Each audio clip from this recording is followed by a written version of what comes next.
Nah, Bismillahirrahmanirrahim. Kita mulai praktek. Praktek hari ini adalah pengenalan SPSS. Nah, teman-teman, jika teman-teman sudah membuka SPSS, tampilannya adalah seperti ini. Nah, jendela yang kecil ini berguna untuk membuka SPSS jika memang data SPSS-nya sudah ada. Misalnya, saya di sini sudah banyak ya data SPSS. Jadi saya bisa langsung membuka file tersebut. Namun kalau tidak ingin membuka file atau membuat template yang baru, kita bisa close saja. Nah, inilah tampilan dari SPSS. Nah, tampilan ini sudah sangat menarik ya teman-teman. Soalnya kalau SPSS-nya yang 13 atau 15, 17 itu biasanya masih belum semenarik. Jadi ini tampilan modernnya atau sudah dianggap baik. Nah, ini adalah SPSS 20. Nah, kenalan awal tadi saya mau terkait ada 2 jendela di sini yang teman-teman bisa lihat. Coba lihat di kursor saya itu ada jendela yang pertama adalah variable view ya di sini. Jika saya klik, jendelanya adalah seperti ini. Jadi, ini adalah jendela untuk kita memasukkan nama variabel beserta pengaturannya. Jadi di SPSS juga bisa diatur ya nama variabel. Jendela yang kedua adalah data view. Nah, data view ini kita entry data. Kurang lebih dia seperti Excel ya. Atau memang bisa diisikan. Nah, karena ini kita belum membuat variabel, langkah pertama berarti kita harus membuat template sebelum entry data. Template yang ada pada SPSS. Kita akan coba. Berarti jendela yang variabel.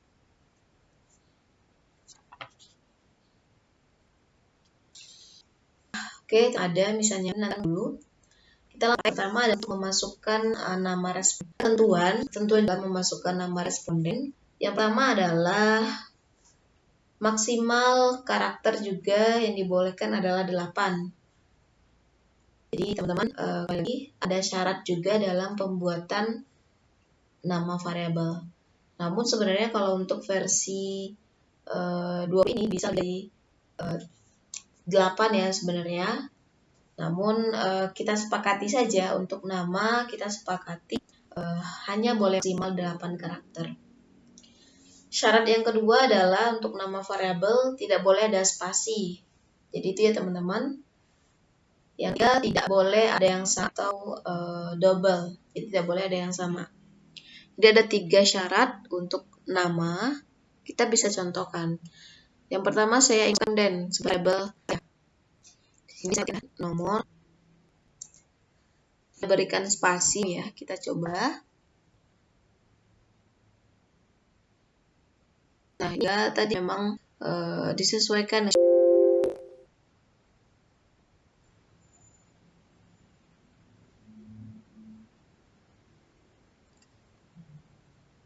Nah, di sini saya ingin memasukkan nama variabel yang kedua. Contohnya nama ya, nama responden. Saya ambil kata nama saja. Selanjutnya, misalnya jenis kelamin. Saya mengambil kata jenis. Selanjutnya, variabel yang keempat, ada pendidikan. Tetapi yang saya ambil adalah kata didik. Karena kalau pendidikan itu lebih dari 8. Selanjutnya ada pekerjaan, misalnya ya, saya mengambil kata kerja. Selanjutnya saya ingin memasukkan pertanyaan pengetahuan untuk soal 1. Karena pengetahuan soal 1 biasanya panjang ya pertanyaannya, misalnya apakah flu merupakan gejala COVID? Nah, itu termasuk ke pertanyaan pengetahuan. Sehingga saya ingin memberikan ini saja kata P saja atau karakter P, terus saya tambahkan ini nomor pertanyaan. Misalnya saya ingin menambahkan angka 1 atau P01 juga boleh. Jadi ini nama responden saya nama variabel saya untuk pengetahuan pertanyaan yang pertama. Untuk pertanyaan pengetahuan yang kedua juga saya memberikan dengan nama P2. Selanjutnya lanjut, misalnya saya ada juga pertanyaan sikap. Saya juga memberi simbol S saja untuk sikap 1, pertanyaan untuk sikap yang pertama, dan sikap 2 untuk pertanyaan sikap yang kedua. Nah, kurang lebih seperti itu ya teman-teman, ketentuan untuk kolom name atau nama variabel. Tadi yang perlu diingat ada 3 tadi. Nah, setelah nama kita buat, kita bisa menyesuaikan tipe.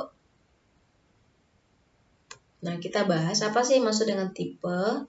Jadi tipe ini adalah tipe dalam memasukkan data atau bisa disebut sebagai jenis datanya. Apakah kita ingin memasukkan data numerik atau ingin memasukkan data berbentuk huruf.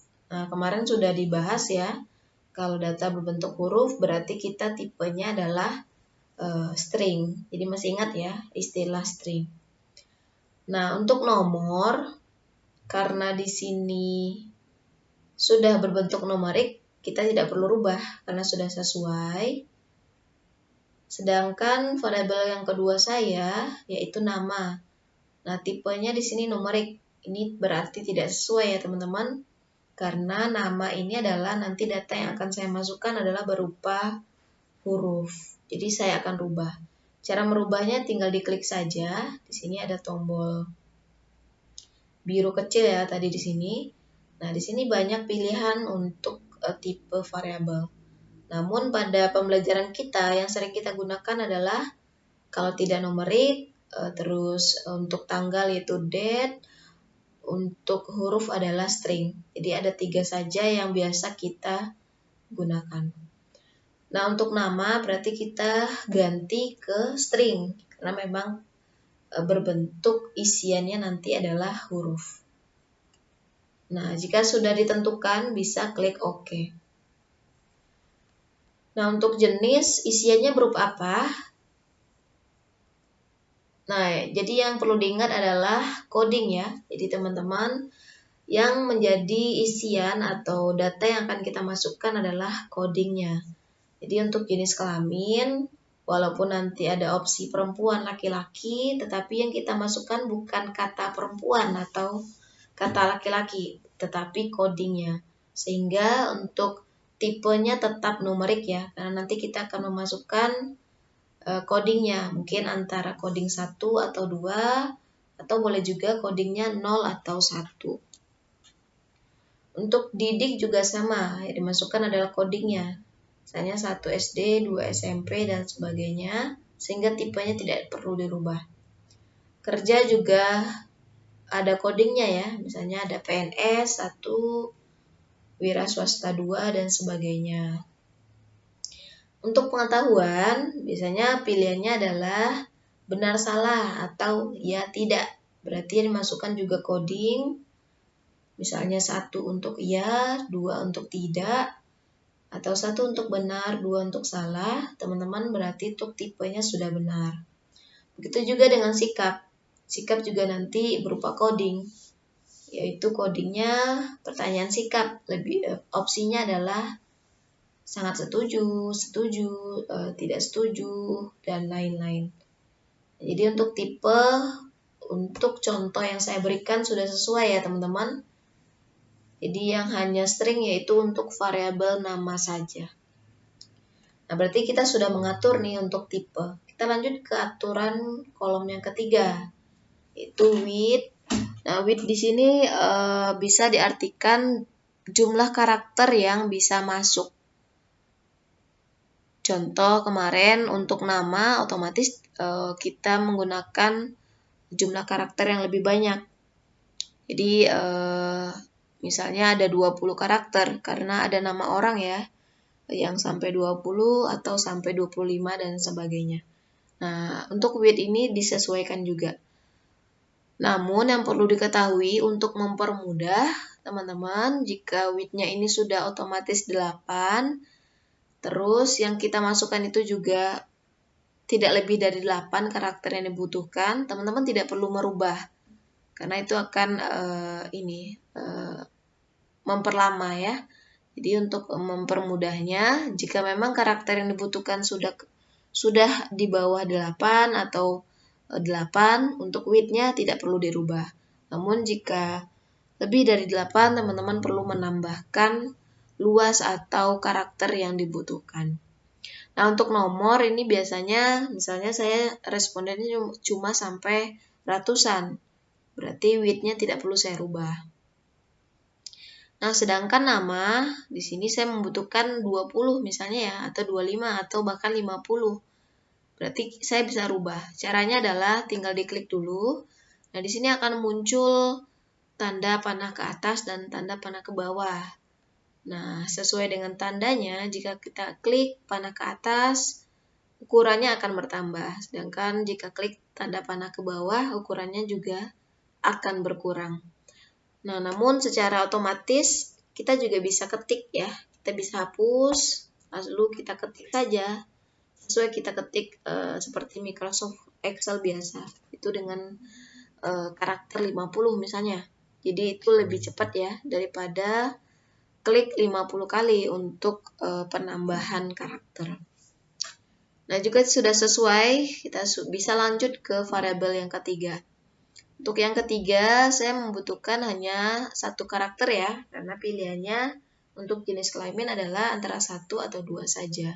Berarti tidak perlu saya rubah. Begitu juga dengan pendidikan, pekerjaan, sikap, pengetahuan. Tidak perlu saya rubah, karena karakternya adalah di bawah 8.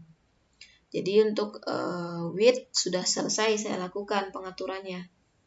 Kita masuk ke desimal. Pengaturan desimal ini juga sesuai dengan namanya desimal. Berarti di sini kita bisa mengatur data desimal yang bisa masuk. Jadi jika ada 2 angka di belakang koma, berarti kita atur ada 2 desimal yang bisa masuk. Jika ada 1, berarti kita atur 1. Atau nanti jika memang tidak memerlukan desimal, berarti teman-teman bisa menghapus atau menjadikan desimalnya menjadi 0. Nah, untuk nama saya tidak memerlukan desimal karena angkanya berbentuk diskrit ya, atau tidak berbentuk desimal. Sedangkan untuk nama secara otomatis sudah terganti 0 karena dia berbentuk string. Nah, untuk jenis saya juga tidak memerlukan desimal, saya bisa menurunkan menjadi 0. Untuk didik juga saya tidak memerlukan desimal, saya turunkan juga menjadi 0. Untuk kerja juga ya teman-teman, saya juga atur menjadi 0. Pengetahuan juga diatur menjadi 0. Ini juga ya tidak memerlukan desimal. Kecuali nanti ada pertanyaan tentang berat badan, biasanya itu ada kelebihannya ya. Misalnya 60,5 berarti kita memerlukan 1 desimal. Jadi ini yang perlu diatur pada kolom desimal. Selanjutnya kita bisa atur kolom label. Nah, untuk label ini sesuai namanya juga berarti label ya atau keterangan. Nah, disinilah nanti teman-teman bisa memberikan keterangan sesuai dengan nama variabel. Contoh di sini untuk nomor ini maksudnya adalah nomor responden. Kita ketik biasa saja nomor responden.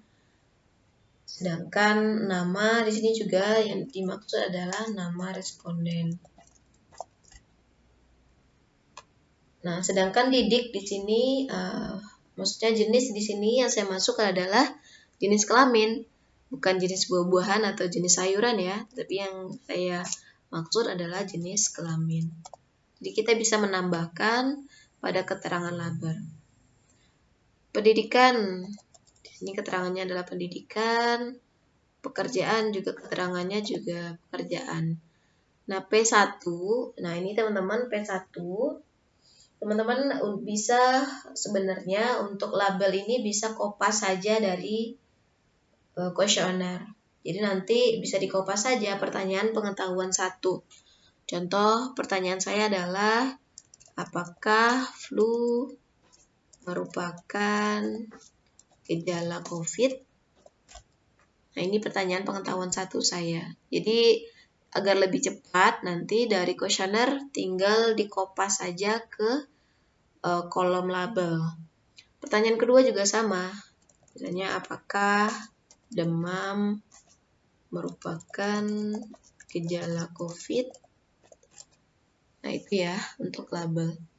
Pertanyaan sikap. Misalnya saya pertanyaannya terkait harga rokok harus dinaikkan.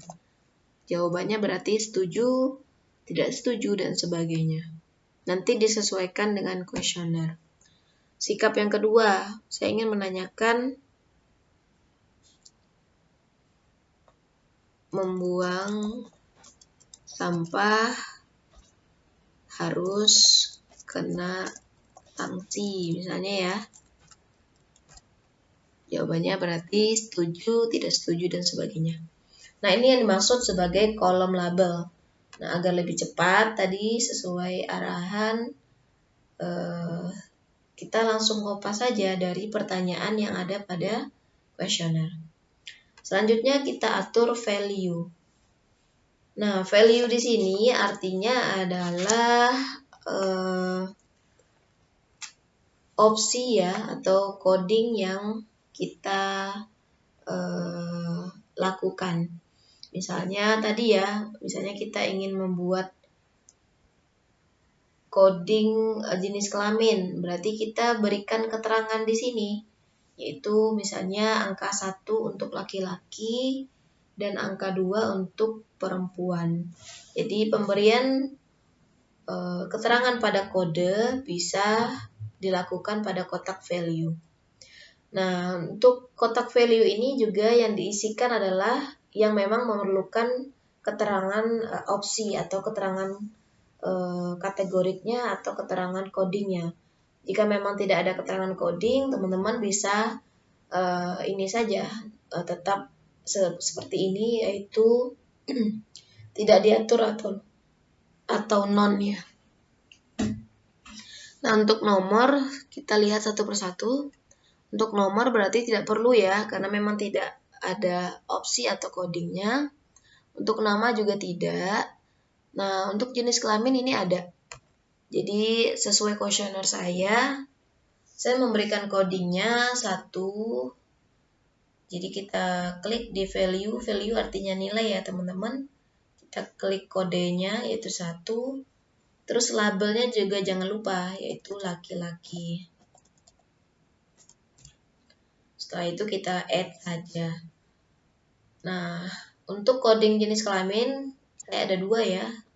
Yang kedua adalah perempuan. Kita add. Nah, jika sudah sesuai, jika sudah selesai melakukan pemberian opsi coding atau keterangan coding, kita bisa lakukan OK. Secara otomatis di sini sudah ada values untuk variabel jenis. Pendidikan juga sama. Pendidikan di sini juga saya memberikan coding. 1 untuk misalnya SD ya, nanti disesuaikan dengan kuesioner. 2 misalnya untuk SMP. 3 SMA misalnya. 4 perguruan tinggi dan sebagainya. Ini nanti disesuaikan dengan kuesioner yang teman-teman miliki. Oke, sudah selesai untuk pendidikan. Nah, untuk pekerjaan juga saya ada codingnya atau opsinya. Yang pertama untuk PNS misalnya. Yang kedua untuk wira swasta. Yang ketiga untuk buruh misalnya. Ini nanti disesuaikan dengan kuesioner. Ini saya anggap sudah sesuai ya. Saya hanya mengelompokkan pekerjaan menjadi 3 coding atau 3 opsi saja. Selanjutnya P. Nah, untuk pengetahuan juga tadi kita memerlukan coding. Misalnya 1 untuk iya, 2 untuk tidak. Atau teman-teman opsinya menjadi benar ya. 1 untuk benar, 2 untuk salah. Itu juga bisa atau disesuaikan dengan kuesioner. Nah, ini kita langsung klik OK. Nah, karena ini merupakan pertanyaan dengan coding yang sama, teman-teman tidak perlu menuliskan coding secara manual 2 kali. Tinggal kopas saja. Bagaimana cara kopas dari coding yang sudah ada? Yaitu pada pertanyaan P1, teman-teman perlu pastikan di sini gambarnya sudah atau sudah keblok ya, di sini ibaratnya sudah berwarna kuning.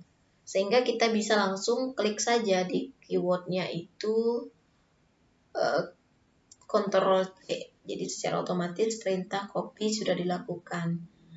Nah, untuk kopas, kita menuju kolom yang untuk kopas. Tetapi juga perlu diingat, kolomnya juga harus berwarna kuning.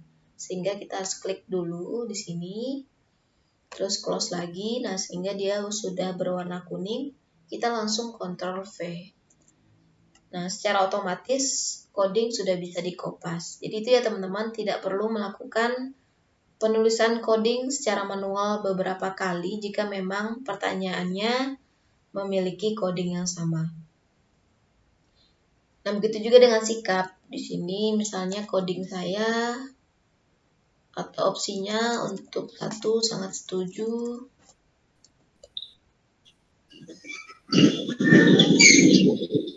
2 setuju, 3 netral, 4 tidak setuju, 5 sangat tidak setuju. Nanti disesuaikan, ada yang 4 opsi, ada yang 5 opsi, atau ada yang 3 opsi. Itu disesuaikan dengan kuesioner. Nah, ini sudah selesai. Saya juga langsung kopas saja, Ctrl C, lalu ke label yang kedua, values yang S2, langsung Ctrl V.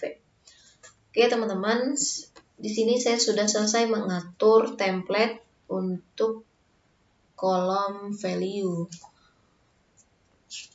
Nah, selanjutnya di sini ada kolom missing, ada columns, ada alike, ada measure, ada rule. Nah, untuk kolom-kolom yang setelah values ini diabaikan saja, karena ini hanya untuk mempercantik ya. Misalnya di sini teman-teman ingin mengatur rata tengah, rata kiri, dan sebagainya. Jadi kalau untuk mempermudah, dilewati saja. Untuk missingnya tidak diisikan, kolomnya tidak dirubah, ini juga tidak dirubah, selanjutnya tidak dirubah. Jadi yang perlu kita atur itu adalah cukup sampai kolom value saja. Sehingga proses pembuatan template sudah selesai, karena kita sudah membuat nama variabel dan juga sudah mengatur aturan sesuai dengan nama variabel. Oke ya teman-teman, saya sudah selesai nih membuat template sesuai dengan kuesioner saya. Saya lanjut ke proses selanjutnya. Jika template sudah selesai, berarti kita bisa melakukan proses entry data menggunakan SPSS.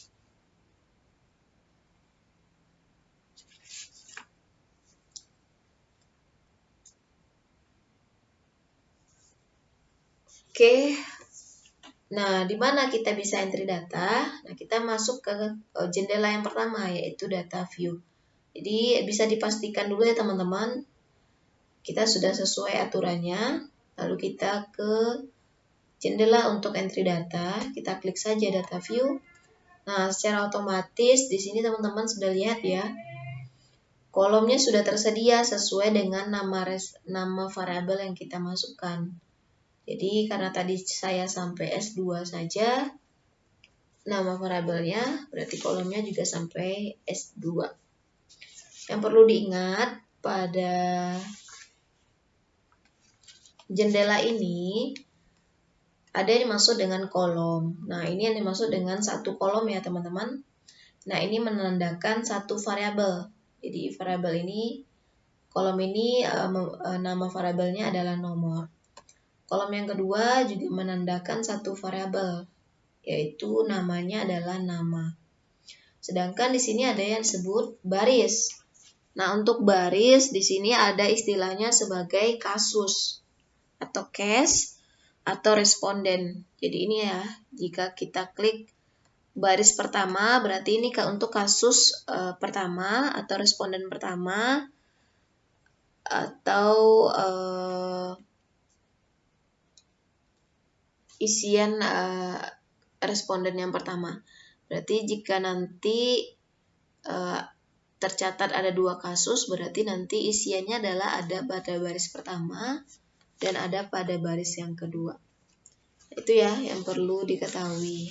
Selanjutnya ada yang disebut sebagai sel. Nah, untuk sel sendiri sama dengan Excel ya. Excel di situ adalah kotak untuk kita mengisikan data.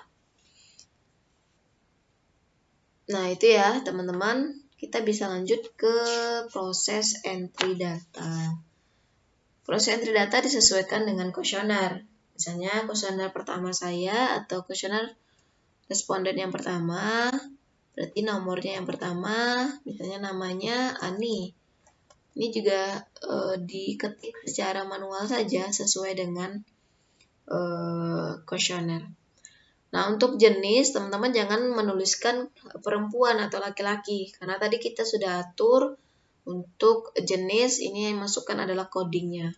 Misalnya Ani berarti perempuan, berarti jenis kelaminnya adalah coding 2. Pendidikan juga yang dimasukkan adalah codingnya. Misalnya saya pilih 4, pekerjaan saya pilih 3, pengetahuan saya pilih misalnya jawabannya ya, P2-nya juga ya, S1-nya saya pilih sangat setuju, S2-nya juga sangat setuju. Nah ini ya, ini saya sudah berhasil melakukan entry 1 kasus atau 1 responden. Jadi nanti teman-teman, inilah proses entry data pada SPSS.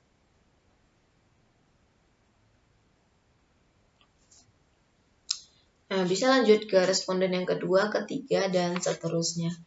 Jadi untuk pertemuan kali ini, kita hanya sampai ini aja, pembuatan template dan proses entry data.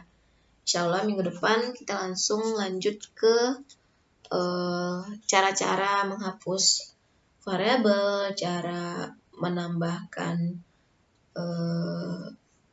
responden, atau cara menghapus responden, cara menghapus kasus ya, atau tahapan compute. Jadi insya Allah minggu depan akan kita bahas.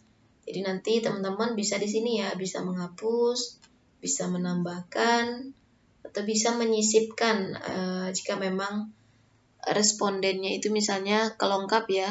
Maksudnya responden yang ketiga belum di entry, ternyata kita sudah entry responden yang keempat.